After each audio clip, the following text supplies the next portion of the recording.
ഏറെ ഞെട്ടിക്കുന്ന വാർത്തയാണ് ഇന്ന് രാവിലെ പുറത്തു വന്നത്.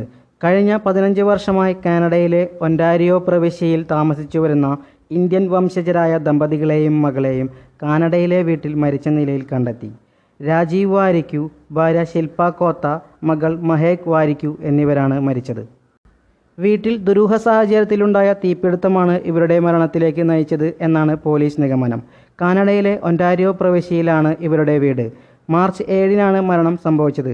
3 പേരുടെയും മൃതദേഹങ്ങൾ പൂർണ്ണമായും കത്തിക്കരിഞ്ഞ നിലയിലായിരുന്നു. കഴിഞ്ഞ ദിവസമാണ് ഇവരെ തിരിച്ചറിഞ്ഞത്. താമസ സ്ഥലത്തുണ്ടായ തീപിടുത്തം എന്നാണ് അന്വേഷണ ഉദ്യോഗസ്ഥർ പ്രാഥമിക മരണകാരണമായി പറഞ്ഞത്. എന്നാൽ കൂടുതൽ അന്വേഷിച്ചപ്പോൾ തീപിടുത്തത്തിൽ ദുരൂഹതയുണ്ടെന്നും കണ്ടെത്തി. അന്വേഷണം പുരോഗമിക്കുകയാണ്. വീട്ടിൽ നിന്ന് വലിയ പൊട്ടിത്തെറിയുടെ ശബ്ദം കേട്ടിരുന്നതായി അയൽപ്പക്കത്ത് താമസിച്ചിരുന്നവർ പോലീസിനോട് പറഞ്ഞു. ടൊറൻ്റോ പോലീസിൽ വോളണ്ടിയറായിരുന്നു രാജീവ് വാരിക്കു. 2016-ൽ അദ്ദേഹത്തിൻ്റെ സർവീസ് കാലാവധി അവസാനിച്ചിരുന്നു. വളർന്നുവരുന്ന ഫുട്ബോൾ താരമായിരുന്നു മകൾ മഹേക് വാരിക്കു. നോർത്ത് അമേരിക്കയിലുടനീളമുള്ള പ്രശസ്തമായ സർവകലാശാലകളിൽ സ്കോളർഷിപ്പ് നേടാനുള്ള കഴിവുള്ള അസാധാരണ പ്രതിഭയായിരുന്നു മഹേക് എന്ന് പരിശീലകൻ അനുസ്മരിച്ചു.